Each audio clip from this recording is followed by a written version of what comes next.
Bismillahirrahmanirrahim. Class 10 Biology Chapter 16 Man and His Environment. आज हमने chapter 16 start करना है। इसमें हम बेसिकली क्या पढ़ेंगे, इंसान का उसके अपने माहौल के साथ कैसे रिलेशन है, माहौल में क्या क्या चीज़ें आ जाती हैं, वो सारी आज हमें यहाँ पे डिस्कस करनी है। Every organism has its specific surroundings or environment with which it continuously interact and remain fully adapted. अब क्या कह रहे हैं कि हर ऑर्गेनिज्म जहाँ पे भी वो रह रहा होता है उसके इर्द गिर्द जितनी भी चीजें होती हैं वो, अब मैंने आपसे पहले भी बात की थी कि कोई भी ऑर्गेनिज्म लिविंग ऑर्गेनिज्म जहाँ पे रह रहा होता है वो वहाँ पे स्पेसिफिकली अडॉप्टेड होता है, उसकी वहाँ पे चीजें ऐसी होती हैं कि वो वहाँ पे आसानी से रह सकते हैं। An organism's environment is the sum of physical, abiotic and biological biotic conditions which influence that organism. अब एक ऑर्गेनिज्म है, उसके एनवायरनमेंट में क्या चीजें आ जाएंगी, कुछ लिविंग थिंग्स आएंगी और कुछ नॉन लिविंग थिंग्स आएंगी। अब ये नहीं है कि सिर्फ लिविंग थिंग्स ही उसके लिए फायदेमंद होंगी, ये है कि जो नॉन लिविंग थिंग्स है वो भी हो और लिविंग थिंग्स दोनों होंगी तो वो वहां पे वेल अडॉप्टेड होगा। फिजिकल यहाँ पे इसलिए लिखा है और आगे बायोटिक एबायोटिक लिखा है, तो एबायोटिक का मीन होता है नॉन लिविंग। अब ये एबायोटिक और बायोटिक दोनों क्या करेंगे, एक ऑर्गेनिज्म को उस पे असरअंदाज होंगी दोनों मिलके, और ये दोनों मिलके आपके पास एक एनवायरनमेंट बनाती है। The study of the interrelationship between organism and their environment is called ecology. अब यहाँ पे एक डेफिनेशन बेसिक चीज जो यहाँ पे डिस्कस हमने करनी है वो आपके पास आती है इकोलॉजी। इकोलॉजी तो आप पहले पढ़ चुके होंगे लेकिन उसकी डेफिनेशन यहाँ पे दोबारा से रिपीट हुई है। तो इकोलॉजी क्या है कि एक ऑर्गेनिज्म का रिलेशनशिप अपने एनवायरनमेंट के साथ, उसको हम इकोलॉजी कहते हैं। इको का मतलब क्या होता है, एनवायरनमेंट, और लॉजी का मतलब होता है स्टडी। तो हम अपने एनवायरनमेंट की स्टडी करेंगे, इसको ये साइंस की ब्रांच है तो उसमें हम इसको पढ़ेंगे इकोलॉजी। नेक्स्ट आपके पास आता है कि levels of ecological organisation.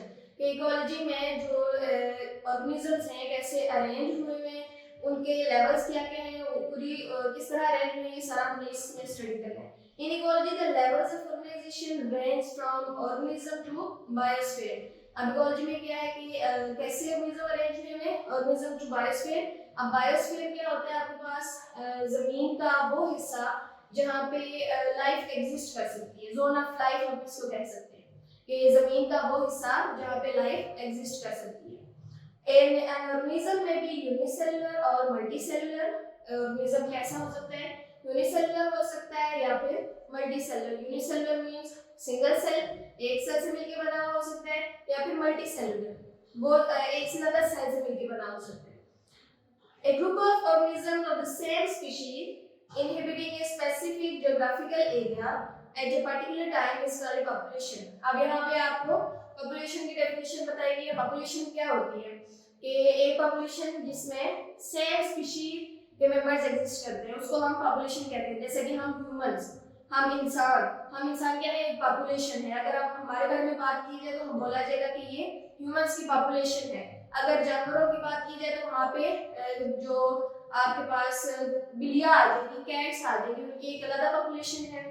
Dogs की एक अलग पॉपुलेशन है, उसमें क्या है कि एक ही स्पीशी पाई जाती है, सारे डॉग्स ही आते हैं। तो ये सारी जहाँ पे एक ही स्पीशी के लिविंग ऑर्गेनिज्म पाए जाते हैं किसी एक मखसूस जगह पे, किसी एक मखसूस जगह पे पर्टिकुलर टाइम में, एक वक्त में, एक जगह में जो एक स्पीशी की जो रह रही होती है उसको हम पॉपुलेशन कहते हैं। All the populations that live in a habitat and interact in various ways with one another are collectively called as community. अब क्या कह रहे हैं कि जो पॉपुलेशंस होती हैं, अब हमने बात की इंसानों की पॉपुलेशन है, कैट्स की है, डॉग्स की है, या काउज बफलो जो भी आ जाती है इसमें। तो अब ये सारे कलेक्टिवली एक जगह पे जब रह रहे होंगे तो उसको हम क्या कहेंगे, कम्युनिटी कहेंगे। कम्युनिटी क्या है, जहाँ पे बहुत सारी पॉपुलेशंस एक टाइम में रह रही होंगी, हम उसको कम्युनिटी का नाम देंगे। नेक्स्ट आपके पास है living organisms can not live isolated from the non living part of the environment. वो बात कर रहे हैं कि जो लिविंग ऑर्गेनिजम्स होते हैं वो ऐसा नहीं है कि सिर्फ हमारे एनवायरनमेंट के जो लिविंग पार्ट है सिर्फ उसी पे डिपेंड करते हैं, नॉन लिविंग पार्ट भी जरूरी होता है। क्या कह रहे हैं कि कैन नॉट लिव आइसोलेटेड, के उससे नॉन लिविंग पार्ट से वो अलग होकर नहीं रह सकते। The biotic and abiotic component of environment interact with each other to form a system. अब biotic, abiotic, living things, non living things दोनों मिलके हमारे लिए रहने का एक सिस्टम बना देती हैं. The self-sufficient unit of an environment that is formed as a result of interaction. अब एक ऐसा यूनिट जो कि जिसको किसी चीज की जरूरत नहीं होती, जो कि अल्लाह ताला की तरफ से कुदरत की तरफ से बना हुआ है, इसको आप कह लें कि खुद ब खुद मुख्तार होता है, जिसको किसी और चीज की जरूरत नहीं होती.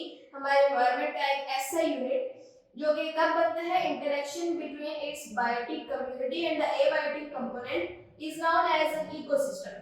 इकोसिस्टम के बारे में तो आपने पहले भी पढ़ा हुआ है कि इकोसिस्टम क्या होता है, जिसमें आपके पास बायोटिक कम्युनिटी यानी कि पॉपुलेशन सारी आ जाएंगी, लिविंग थिंग्स सारी आ जाएंगी, एंड एबायोटिक कंपोनेंट और नॉन लिविंग थिंग्स भी सारी आ जाएंगी. तो ये सारे मिलके आपके पास क्या बना देते हैं, इकोसिस्टम बना देते हैं. अब इकोसिस्टम के आगे यहाँ पे आपको एग्जांपल बताएंगे. एक पॉन्ड, एक तालाब जो है, ये आपके पास एक इकोसिस्टम है. A lake, a forest are examples of natural ecosystem. ये आपके पास इकोसिस्टम की एग्जांपल्स आपको बताएंगे. अब इकोसिस्टम में यहाँ पे क्या होता है, पॉन्ड में क्या होता है, बहुत सारी मछलियां भी रह रही होती हैं और उसमें लिविंग थिंग क्या है, मछलियां हैं. नॉन लिविंग थिंग क्या है, उसमें नॉन लिविंग थिंग कंपोनेंट क्या है, वाटर है. तो ये दोनों मिलके आपके पास क्या बना रहे हैं, इकोसिस्टम बना रहे हैं. इकोसिस्टम में आल्सो भी artificial, for example an aquarium. अब एक्वेरियम क्या होता है, आपने देखा होगा अक्सर जगहों पे क्या होता है कि शीशे, ग्लास लगा हुआ होता है, उसके अंदर पानी उन्होंने डाला हुआ होता है, वहां पे उन्होंने मछलियां रखी हुई होती हैं, खूबसूरती के लिए उन्होंने ये चीज बनाई हुई होती है. तो इसे हम एक्वेरियम कहते हैं, जो आर्टिफिशियल आपके पास इकोसिस्टम होता है. All ecosystem of the world together form the biosphere.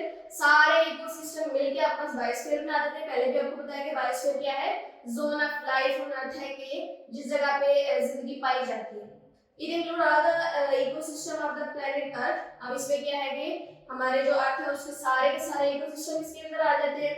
In other words, the biosphere consists of all organisms present on Earth and all regions of the Earth where they live.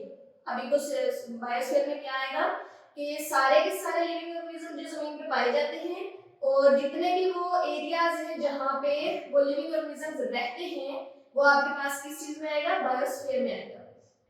Biosphere rise from the floor of the ocean to the top of the highest mountains.